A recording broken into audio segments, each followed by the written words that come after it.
Welcome to the Intentional Encourager podcast, where each episode brings you compelling conversations and stories designed to entertain, enlighten, and encourage. And now here's your host, Brian Sexton.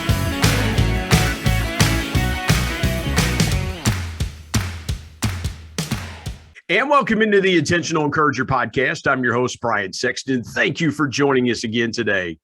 And it's not often that you get to do a podcast, talk football, and talk life and intentional encouragement, especially with a former NFL lineman.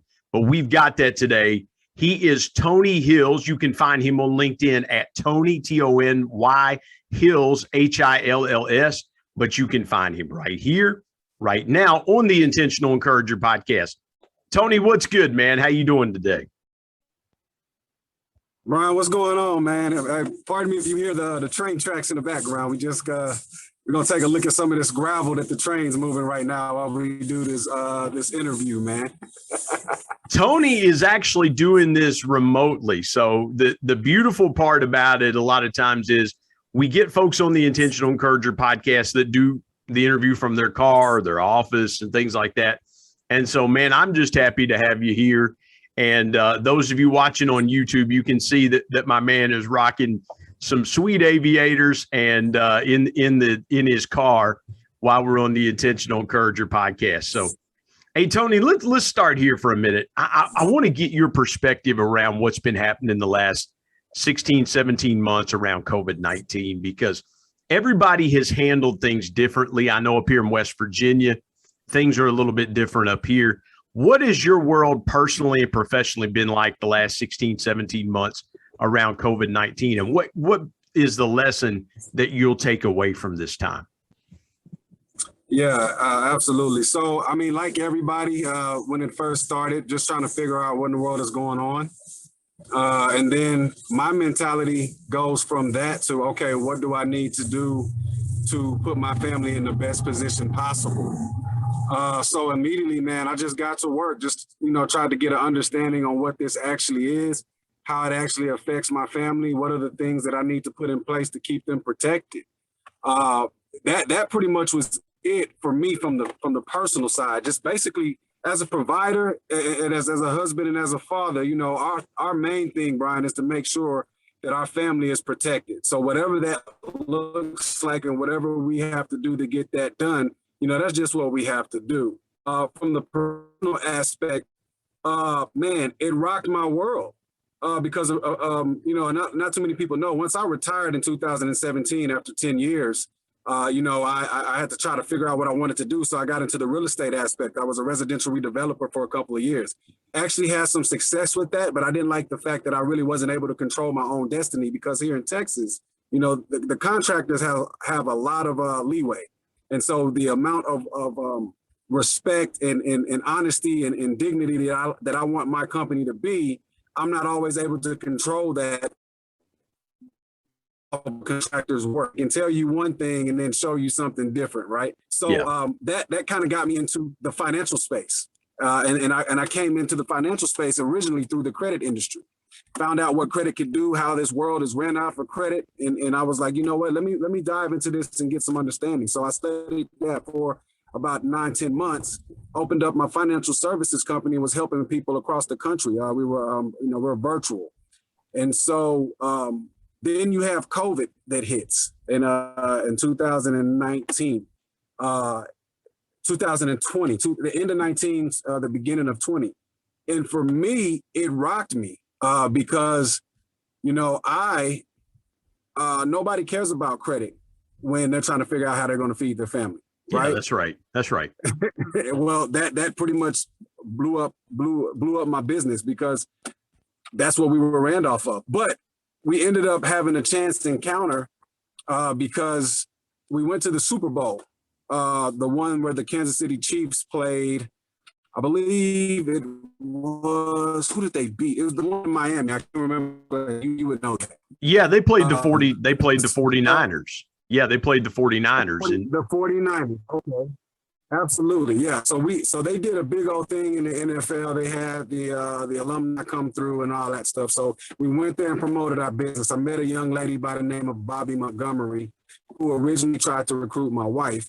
My wife gave me the information. They started trying to recruit me. Well, it was through the insurance industry. And, I denied it. I'm focused on credit. I'm a one-track mind type of guy, man. When I dive in, I dive in. That's just how I've always been. Yeah. And so, I avoided them for months. They just, let me have a conversation. I said, okay, I can at least do that. Just I tell you what, how about you let me bring on my business partner? And we had the conversation, which I said, okay, let's do that. I had no clue that their business partner was going to be Mr. Marshall Falk, right? And so from there, we ended up talking, and it was the guy who switched, Brian. He said, listen, Tony, I know that you're wanting to do a lot of things for the community and for people. How do you expect to do that with only one tool in the toolbox? So immediately after I cussed him out of my head, because I understood, what this really was, what it entailed, the amount of work I had to put in, because that's really what it was about. I didn't want to put in that amount of work, credit side, but he was right. So I made the switch, and that switch changed not only my business, not only the financial aspect, but it gave me a whole new perspective on what insurance is and why it's actually needed for everyone. And that's where we are today. Tony, I got to ask you something. You talked about protecting your family, and you played offensive line at the University of Texas. We'll get into that story here in a little bit. You played offensive line in the NFL. Your whole world has been about protecting somebody else. It's not about ever been protecting you, because when you're an offensive lineman, it's always a one-on-one matchup, or quite possibly if you've got a real strong defensive lineman playing against you, you're going to get a little bit of help. But most of the time, it's a one-on-one matchup. And if your guy gets around you, that protection breaks down. If you know anything about the NFL game, it's all about protection. And they even have some plays that are called max protection. When you think about the way you've grown up, so to speak, in athletics, does it surprise you that protection was your number one thought when the pandemic hit? No, because everything that I've done in my life has led me in the direction, right? So I took martial arts as a young child, and I continue to take it today. I don't take martial arts as an attack mechanism or to be able to say, okay, the first person that tries me is getting these hands. That's not why I took it. I took it to protect myself, protect my family. Everything that I've ever done has always been about how do I make sure that the people that are in my circle are safe. So no, not at all. That's just my makeup. And to be honest, I can only tell you that it's God given, because I don't really know where it comes from. In the environment that I was raised in, it was more about survival than protection. So I just think that's just something that God placed in my heart, and now has allowed me to, dive really into my purpose with what I do today. And the reason I ask about protection is the makeup of an offensive lineman. It is, I am attacking what's in front of me, right? I am using the techniques that I know very well. My foot placement, my shoulder placement. You hear, and I watch and study a lot of football and things like that. Growing up a Cincinnati Bengals fan, the greatest left tackle, in my opinion, that's ever played the game is a guy named Anthony Munoz, number 78. He was the ultimate left tackle. He had perfect footwork and technique. He had perfect hand placement. In fact, as we record this, I was reading an article today where Anthony Munoz and another Bengals lineman, Dave Lapham, who is their color analyst, were talking to the offensive line at Cincinnati's training camp, because their offensive line has been very much maligned the last few years. And when you have a Hall of Famer that can address you, and you have a great offensive lineman that can say, hey, guys, this is what we need to do, it just helps you get better. And guys you played with in the NFL that were excellent the all pro protectors. What do great protectors, I want to go here for a second. What do great protectors have in common? Unselfishness. That is the key driver.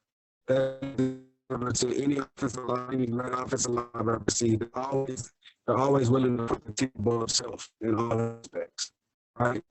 And on top of that, you know, it's interesting position because it's one of the only positions, right, to where you really heavily have to rely on the man that's next to you in order for you to be able to do your job and that person to do his job right? So, like, what I mean by this, like, so a quarterback, say, you know, he's expecting a receiver to be in a specific spot. So he throws the ball there. The receiver's not in that spot, but something happens. The ball gets tipped, you know, and then he's in the spot all of a sudden and he catches. We've seen those plays. The immaculate reception is something that I go to, right? As it pertains to the immaculate like that, right? reception. Happen. Yeah. That can happen, right? As a left tackle, if I'm relying on my guard set a certain way, I'm setting this way because I know my guard is going to be behind me, so I can be aggressive on this particular set. If he's not there, then not only do I look bad, not only does he look bad, but it could potentially ruin our future for the season because we could have just got our quarterback killed. Yep. Right. So I have to be unselfish with how I do things. There might be a specific way that I love to set, but I have to push that to the side because of the way that my guard plays, right? So how do we find a way to coexist and to make this thing, you know, cohesive, right? And I think as you continue to build and you continue to grow with these particular people, you see as an offensive line unit, they're always tight knit. The great ones are always tight knit, right? Yeah. So I can recall like us, you know, going to my boy Chris Kiyamatsu, aka Juicy. We call him Big Juicy. We used to go to his house all the time Thursdays, and we would watch film and cook out and just hang out, and we would be there for hours, right? Just bonding and just really, you know, getting to learn each other. And it does something to you when you're in that room. Those group of guys are different than everybody else in that locker room. Because we all have to be on the same page in order for this thing called a football team to actually go somewhere. Well, and Tony, you've seen over the years where you've had running backs that have gotten 1,000, 1,500, 2,000 yards that buy their offensive linemen Rolex watches, or they buy all the offensive linemen a steak dinner, or the quarterback that's had a successful year always takes care of their offensive line. Because I don't care how good you are, if you're throwing from your backside and your backside is on the ground, you can't complete a pass sacked. There's no way. You cannot complete a pass while you're sacked, because once you're down, you're down. And so if we saw it, like I said, we saw it last year as Bengals fans, man. Your season blows up because your franchise quarterback gets hurt in the third quarter of a game and tears his ACL. And you're done. You're done for the year. Your Pittsburgh Steelers, when Ben Roethlisberger has gotten hurt, their seasons have been affected. And so, and you were around for some of those. And again, it is, I wanted to really hone in on the protection part of it, because I loved what you said about when COVID hit, I want to protect my family. When COVID hit, I wanted to do things to make sure, and everybody wants to do that. That's what we've been talking about. You know, let's protect ourselves and things like that. Let me ask you this before we step aside and take a break. You talked about survival. You were talking about, hey man, it's where I grew up, it was about survival. Do you feel like that those survival skills that you developed when you were a young man came to bear last year when you were thinking about the survival of your family financially? And how do you coach people? How do you coach people to harness their survival skills when it comes to their finances? That's a two-part question. So yes, to the first part of that, that's actually a great question. So yes, to the first part of that, I definitely was able to, you know, tap into our experience. I think that's what life is about. I'm a firm believer that a lot of times in life, we don't go through the things we go through only for ourselves. We go through it to be able to help other people, to be able to guide other people. Like, we actually have to grab that experience, right? It's one thing for me to tell you, hey, I know you're in a situation maybe financially that you want to be in, but if you do these things, it's going to be okay. It's going to work out, all right, based off of what I've read or what I've studied. It's another thing for me to walk in that path and have made it out and show you exactly what it is that you need to do in order to come out of that dark place, like that dark hole, because I took those same steps. And so for me, I looked at COVID as even though it's something that I can't attack physically, I can attack it with a knowledge base. If it affects my health, then what can I do to improve my health? So diet helps. Stuck to a lot more fruits and grains, amped up the vitamins and the vegetables and and all those things. That was one way that we fought that thing. As it pertains to financially, how we help people, the first thing is fundamentals, right? Just like when you talk about protection, you talked about Munoz, and what made him great was his fundamentals. What made him great was his foundation. So what does your foundation look like? That's the first thing we start with. We do what's called a financial needs analysis, where we go in and we see, how are you spending your money? What debt do you have? What bad habits are causing you to have more, I like to say, more bill than you have money at the end of the month. Yeah. Right? And what we come to find out is sometimes it's just those small habits that we don't think about, right? Something simple. I'm hungry. Let me go to Jack in the Crack real quick. Is what we call it down here, Jack in the Box. Let me go to Jack in the Crack real quick. Grab me a burger and fries. Jack in the Crack. I love it, man. Yeah. What do you guys call In-N-Out Burger down there? What do y'all call In-N-Out Burger? No, it's In-N-Out Burger. It's In-N-Out Burger. We don't have anything for that yet. I'll come up with something next time I'm on. But yeah, like, just looking at those things, what are we doing for ourselves in this hole? We just go as a people sometimes. We don't really sit down and think and plan. Life is on us so much, and I get it. But a lot of times you'll find out that when the calmest place to be in a storm is right in the center. Wow. The calmest place to be in a storm is in the center. Man, I love that. It's right in the center. And that tornado is right in the center, man. And so when you have things that are going on around you, take a step back, sit down and think, right? We don't do that enough, I don't think, as a people. I don't think we think enough. But let's sit down and think our way through a lot of these things instead of being reactive. That way, when they do come, we can be proactive. Yeah, 100%. 100%. Tony, let's step aside, take a break. When we come back, I want to get your take on some NFL stuff that's going on. You're the perfect guy to talk some NFL football with. If you're an NFL fan, you definitely want to stick around for this next segment, because Tony's going to break some things down for you. And then here in just a little bit, we're going to get into his story, how he talked about survival early in his life, and we're going to get into that. Talking to my friend Tony Hills, former NFL offensive lineman, now the owner of S.T.A.T.T Financial. And we're going to tell you at the end of the broadcast how you can partner up with Tony if you're looking for some financial advice. I'm going to tell you how you can get in touch with him. Tony Hills joining me on the Intentional Encourager podcast. Back in just a moment.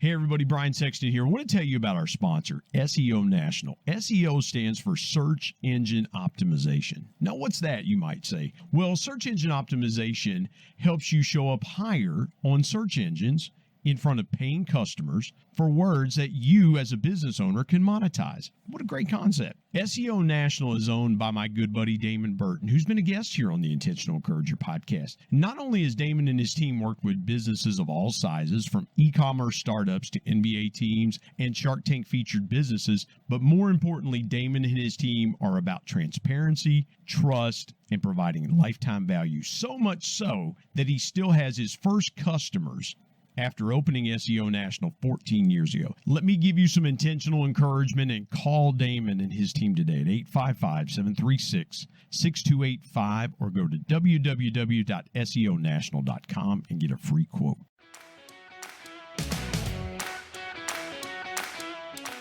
Tony, before the break, we were talking. I told the folks I wanted to talk some NFL with you. And so as we record this last night, Steelers and Cowboys played the Hall of Fame game.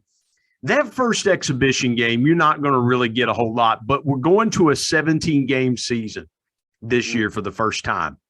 What do you think the mentality of a lot of the guys are going to be? And you obviously you keep in touch with a lot of guys that are still in the league, but what's the mentality of a 17-game season versus a 16-game season? Are the players looking forward to it? And how would you be looking at it, adding that extra regular season game? You know, that question is interesting because it depends on where you catch me, right? So if you catch me as a rookie to maybe a 3 or 4 year pro, I'm all for it. Another opportunity to play the game, another check to put in the bank account. Makes sense, right? If you catch me 5 years or after, I'm trying to understand how this correlates with the message of player safety. Yeah. You know, because I know as a fan, it's excellent to watch, but a lot of times what we forget is that these are humans. They're exceptional at what they do, but these are humans. And so adding another game adds another injury, because at the end of the day, you look at it and you say, okay, we add 17 games, but we still have the 4 playoff games to get to the Super Bowl, right? And what is the repercussions physically for these players by adding that extra game? Yeah. Because Yeah. there's a lot, Brian, a lot that goes to it. Let me break it down. My regimen, right, at around year 6. So we play on Sunday. Okay, so we're good. Monday we come in. Some teams we would come in early. Other teams they'll let us come in later on in the evening, or they would give us a victory Monday. So we'll go off the victory Monday because I won a lot of games in the league. So Yeah. on a victory Monday, all right, I would wake up around 7 o'clock in the morning. You would go to the training room because you would want to get your hot and cold tub in, your stretch, your foam roll. You want to get a light lift. From there, I would go and get a massage. From there, I would go to get acupuncture. From there, I would go to see a chiropractor. And Tony, let me jump in here.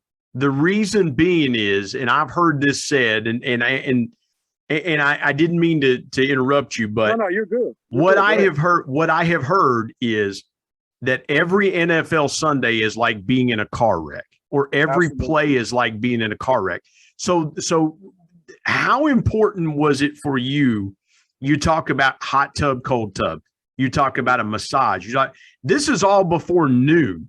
How important was it for you to do those things in a regiment for the sake of your body? Would you wake up on Sunday, or would you wake up on Monday morning having a hard time moving a lot of times because of what you went through the day before? Absolutely. Like my wife, me and my wife, I wouldn't say battle. Battle's not the right word, but we had conversations about after year 6 or 7, like, why am I still going? Because she's there watching me go through the things that I'm going through, the things that I go through still this day. That, like, the game has a lingering effect.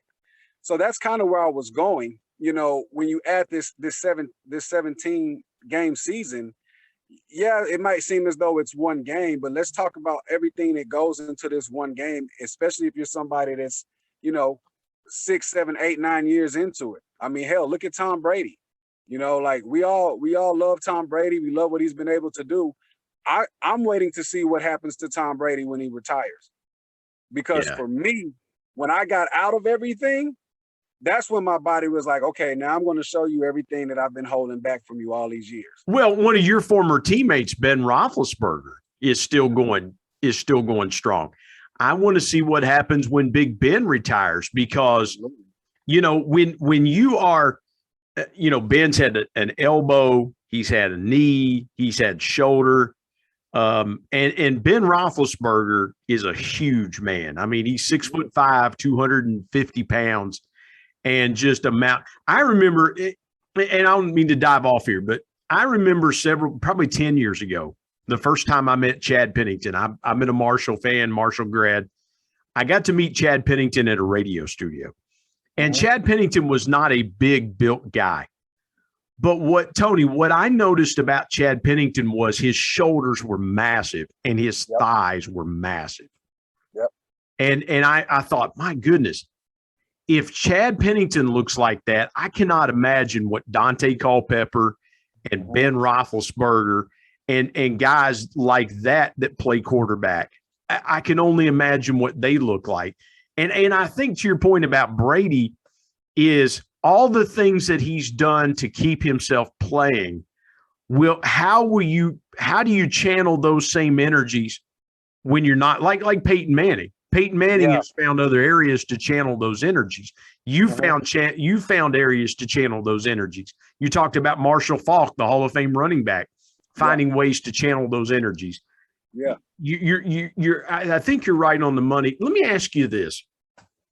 What does the typical NFL fan not know about the NFL that would surprise them about players that play the game? Because, and Tony, forgive me for a long-winded question, but I'm going to go here for just a second. Here's where I'm going with it.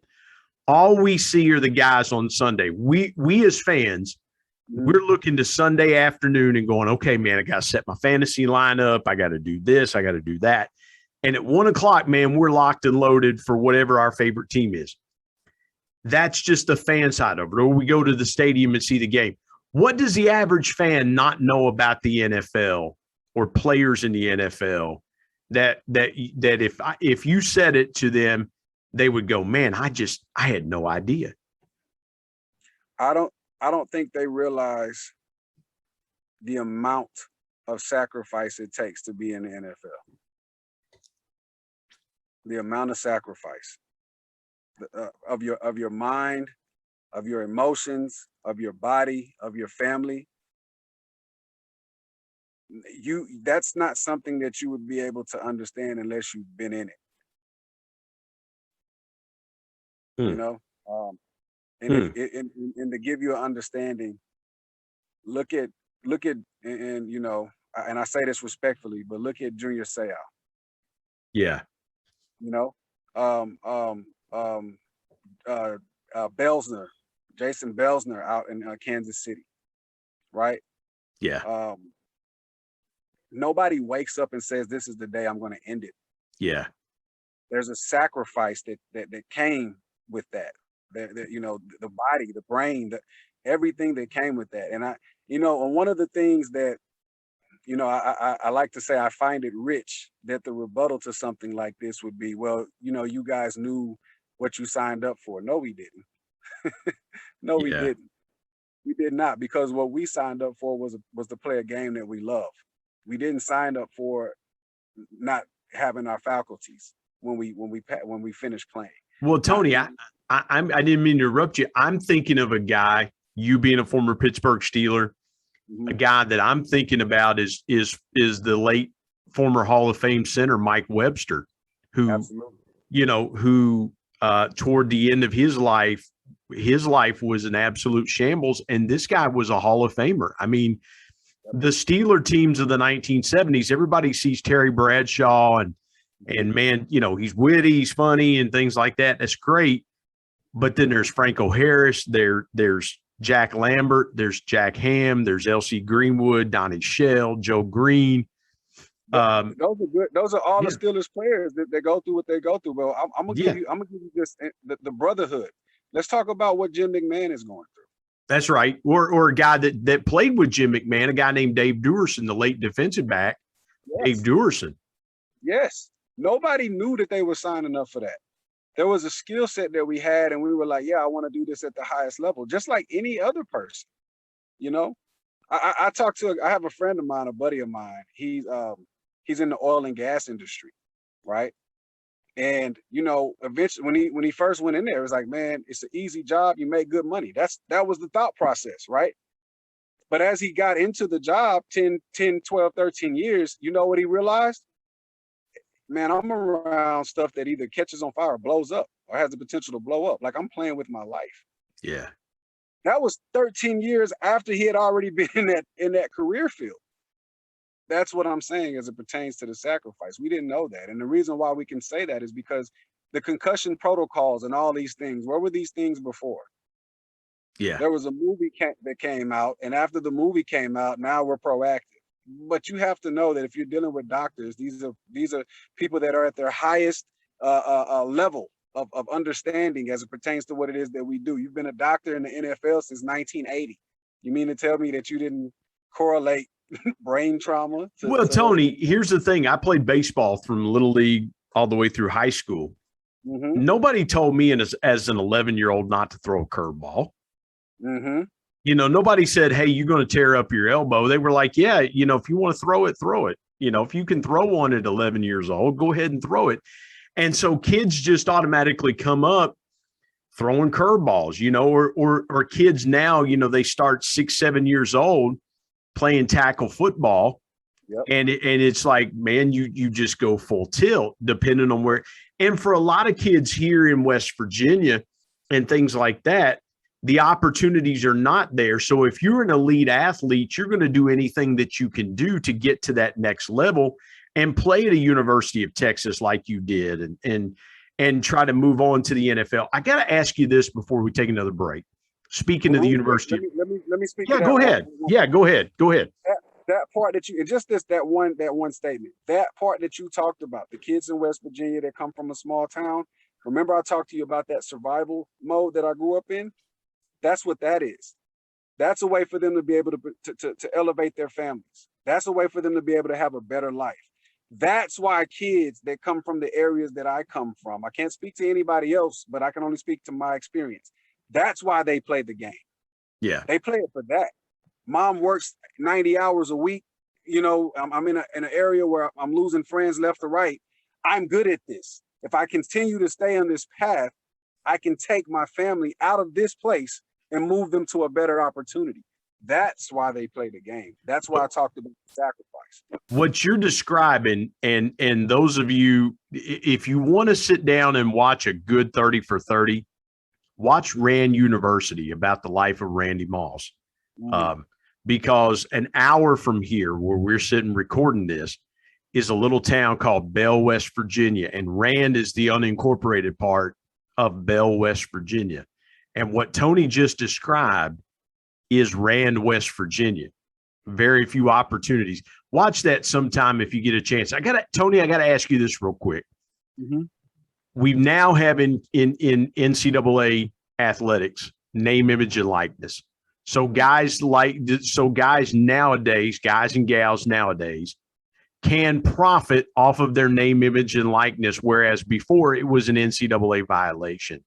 Mm-hmm. If you are counseling a young man or a young woman at the University of Texas, and they came to you and said, Tony, I've got an opportunity with NIL to do this and that.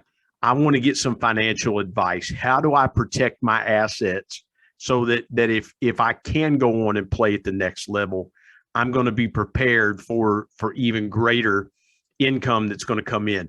How would you counsel a young person today that is looking at name, image, and likeness and now being able to capitalize off something that you guys were not able to do 15 plus years ago?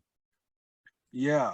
So I definitely want to dive into that question. I think the thing is, and this is what I've thought about that, because I'm all for it. You know, I'm all for it. If university is profiting off of the things that we're doing on that football field, so I'm all for getting some sort of, payment for that. I think the thing originally when I saw it, my mind automatically went to the players that got kicked off of teams for doing the same thing that now is legal. And they were doing it for purposes, again, goes back to that survival. That was the thought process that I had.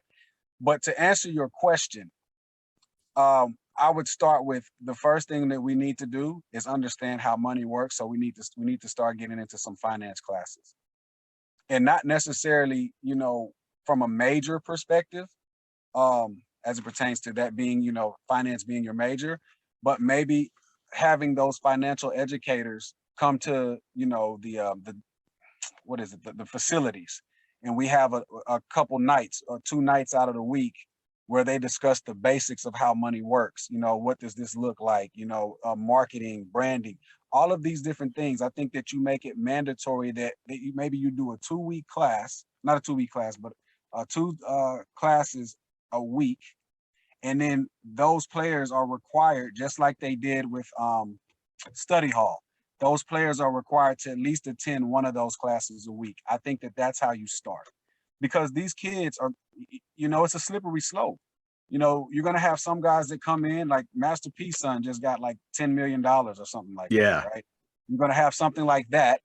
And then you're going to have every kid thinking, well, I'm just as good as this kid, so I should be. And now they're playing for that as opposed to playing the game and then allowing the rewards to come to you after you've put in a certain body of work. So it's a slippery slope. But to answer your question, that's what I would do. I would have it to where out of the week, you have 2 classes that talk about one finance, the other talking about money management or marketing or anything of that nature, and make it mandatory, just like a study hall, that those kids have to attend those classes.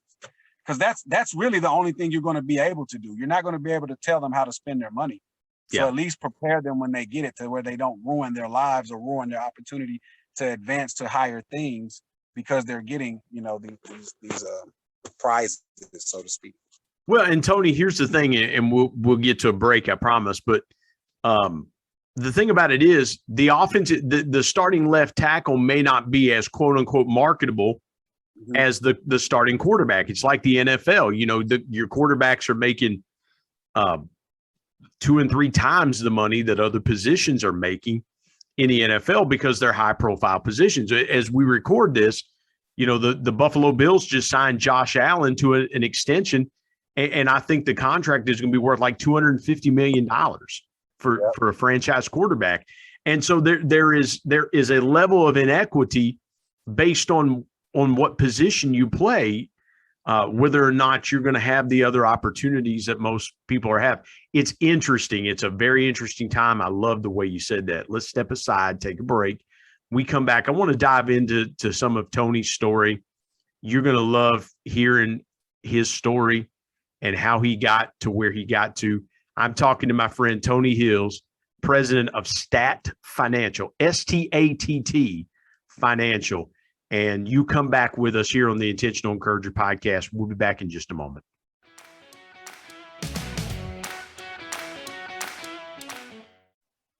Hey, everybody, Brian Sexton. Want to tell you about my new book, People Buy From People, 10 Powerful People Lessons from the Ultimate People Person, my dad.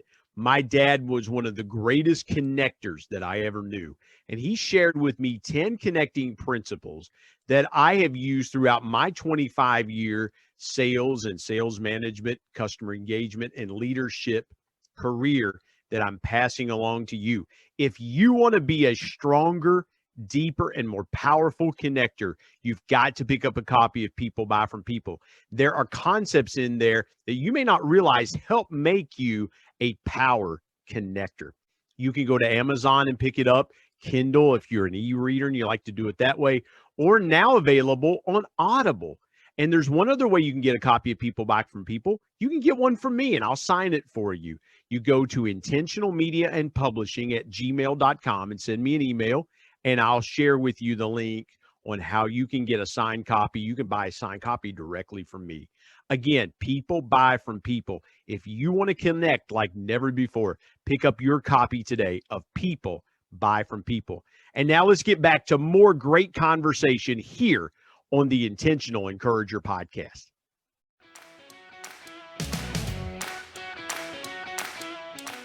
Tony, let's dive into your story in the remaining time that we have. And man, take us as far back as you want to take us from point A to today. I know you alluded to a little bit of your post-NFL career, but man, go back as far as you want to and tell your story. Absolutely.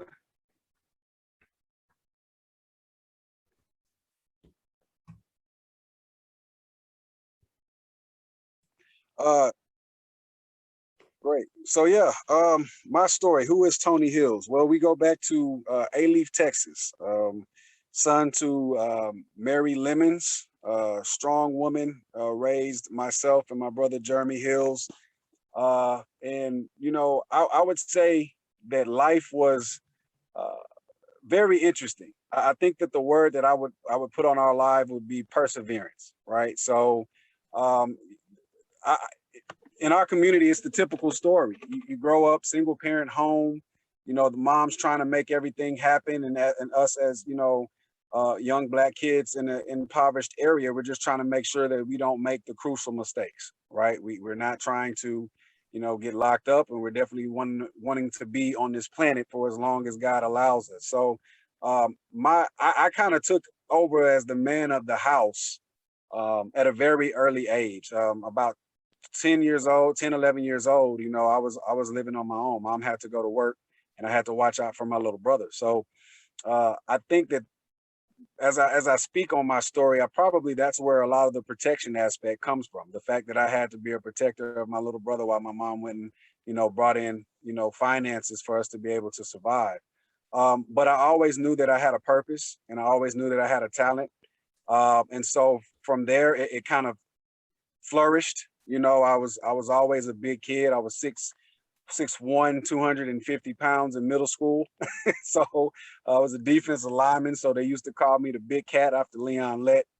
You know, and then I went to S.T.A.T.T High School, where things changed for me in a great way. But prior to that, I actually left and went overseas, because what a lot of people don't know, interesting tidbit, my basketball was my first love. So I went overseas and played for the Junior Olympics, and we lost to another American team, but we placed second in the 15 and under group. And that opened up my eyes to it being a bigger world than just Alief, Texas. I think that was a turning point for me in my mindset, because I had only known that place. But when you got to see how people really live, and you got to see what poverty really was, it kind of put what we were going through into perspective, right? Like, you got the kids out there in Barcelona and Madrid and Valencia and some of these places, they don't even have shoes. They haven't eaten in days, but they got a soccer game going, and they're happy and they're laughing. So that let me know that life is all about your mindset and what you make of it. So I think that started the mental makeup for me. Then we go over to S.T.A.T.T High School. I lettered as a sophomore. I was the #1 tight end in the country when we left, and I was I want to say top 10 or top 15 player. And the University of Texas came calling after I injured. I had a gruesome injury in high school. I tore every L that there is: LCL, PCL, MCL, ABCDEFGL. Everything in the knee was gone, and it developed condition where my peroneal nerve was stretched, called drop foot. So I had over 100 and something offers for all colleges. Couldn't went to any college that I wanted to. After I got hurt, it was pretty much the University of Texas that was there. And you know, shout out to Mac Brown to this day. He told me that, you know, even if you never play football again, we offered you the scholarship because of the man that you are. So if you want to come here and get your education, that scholarship still stands. And he honored something that he didn't have to. So for me, when I went into Texas, my whole mindset was, I'm going to make him right. Ended up changing positions from tight end to left tackle. Got to give a shout out to my man, Jeff Mad Dog Madden. If you guys don't know him, go look him up. One of the greatest strength coaches there is. I think he got inducted into the Texas Hall of Fame, Longhorn Hall of Fame. But hey, Tony, I want to jump in here, because there are times that guys make that transition from tight end to tackle. Yeah. Because, you know, there's a need there. It's not the move that most people want to make. Most people want to go from tackle to tight end because you can actually touch the football. You went the other way. What was that mindset flip for you? And what was it that made you say, you know what, I can go from tight end to tackle. I'm cool with that. What was that like, switching positions like that for you, especially at the high Division I college level? Originally, I hated it, because just like you said, man, I want to score touchdowns, man. I don't know anything about kick sets and, you know,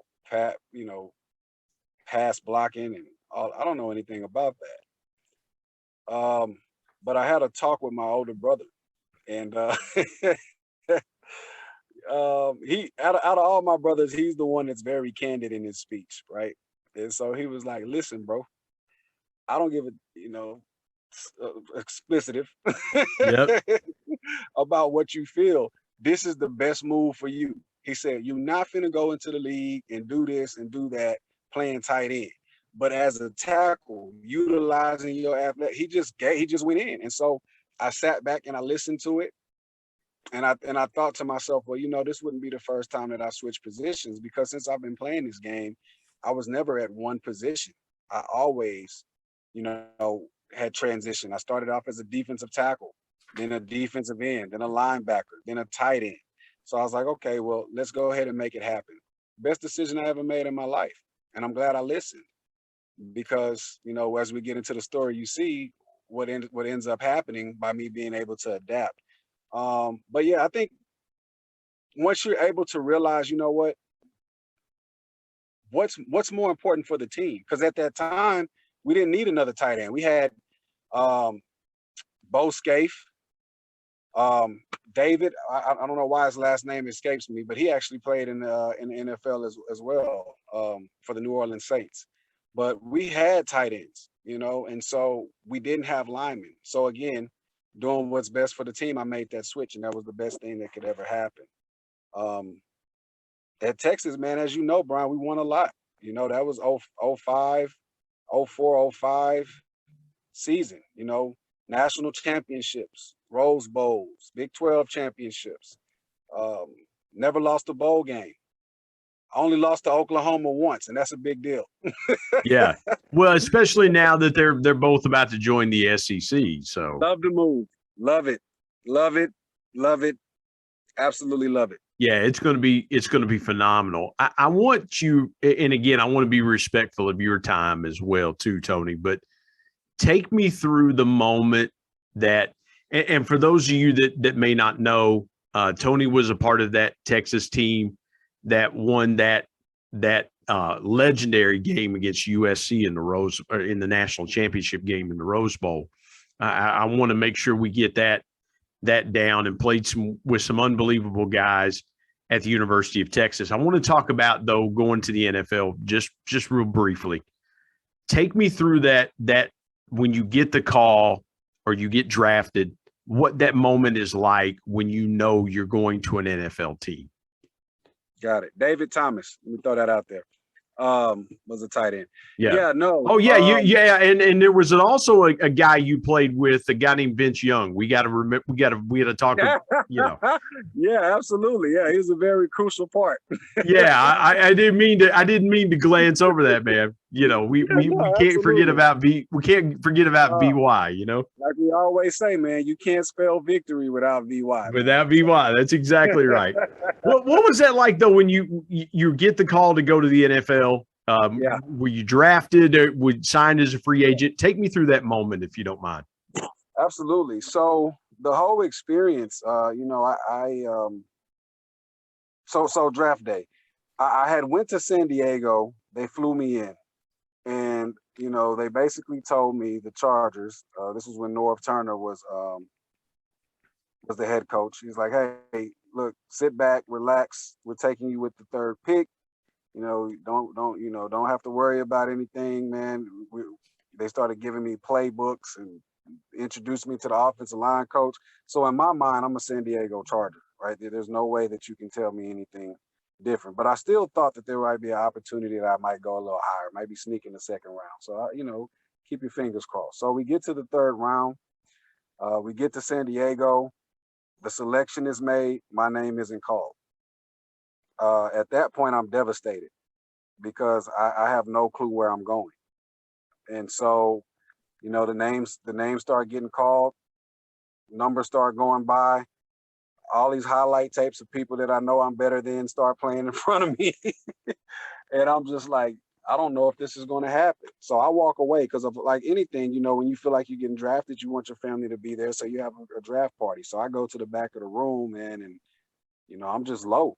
I'm thinking that, all of the sacrifices, the things that I've made, the things that I've put my body through to this point, thinking about my mom and my little brother, how am I going to provide for them, all of these things. And so, I go back in, I get my mind about me. I go back in and I get this phone call, and it's from a 412 area code. So I almost hung up because I was like, man, I do not feel like dealing with spam calls in this moment.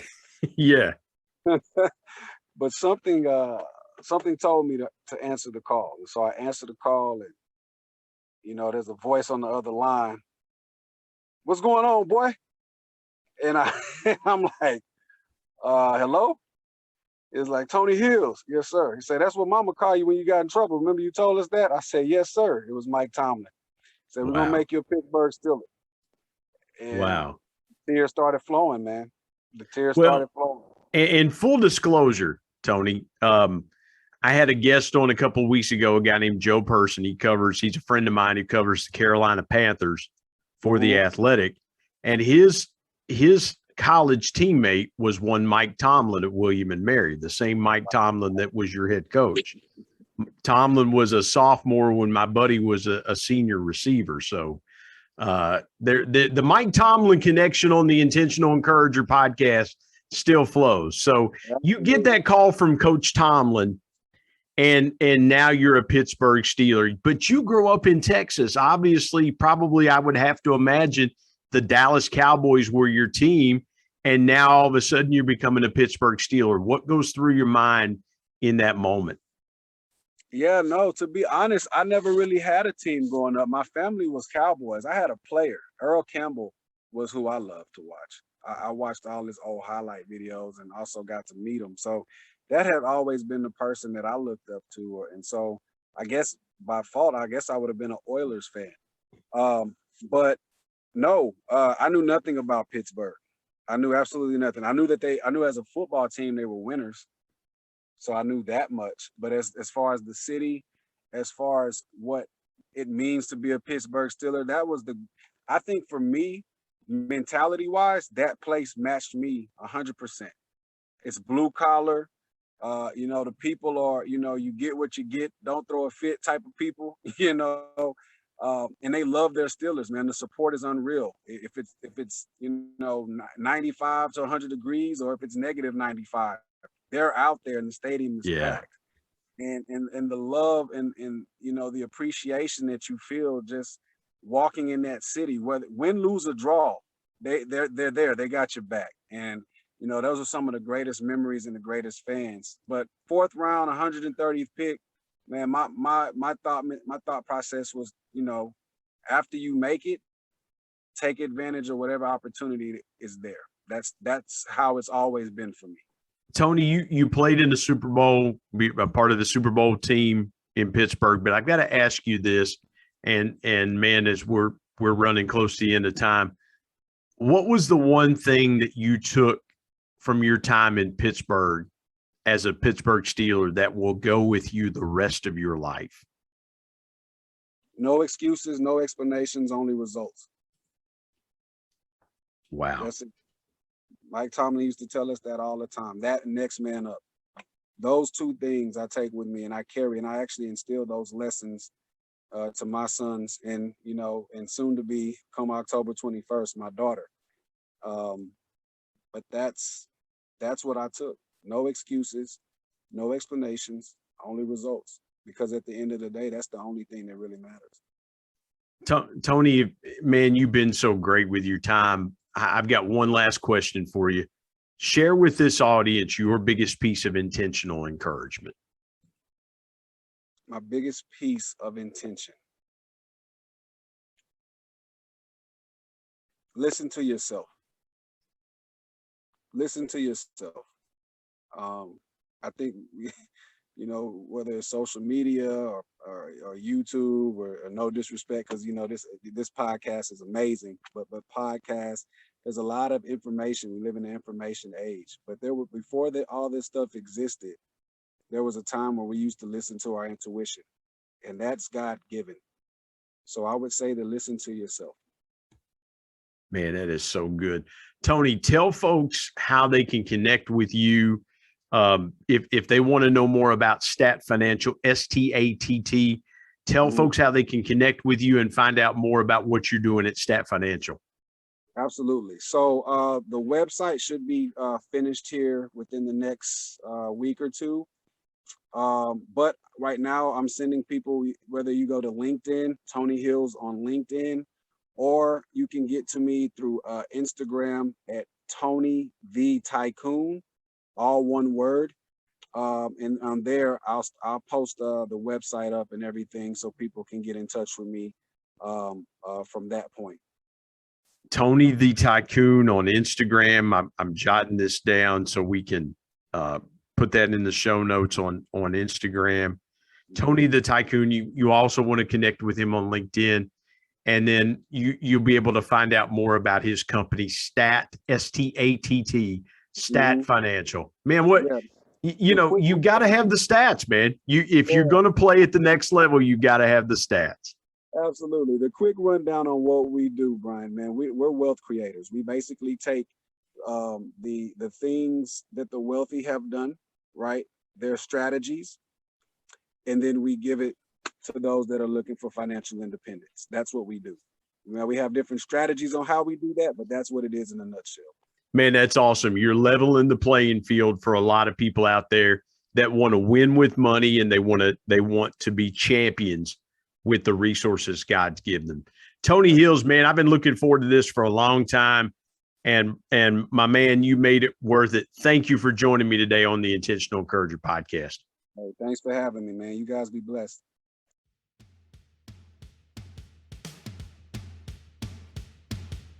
My thanks as always to producer Bryce Sexton and technical advisor Matt Means. And of course, the ultimate thanks goes to the Lord Jesus Christ, who provides intentional encouragement every day through his word. If you're not subscribed to the Intentional Encourager podcast, hit the subscribe button wherever you get podcasts so you don't miss an exciting episode where you can get encouraged and stay encouraged. And remember, anyone, anywhere, at any time, any place can be an intentional encourager.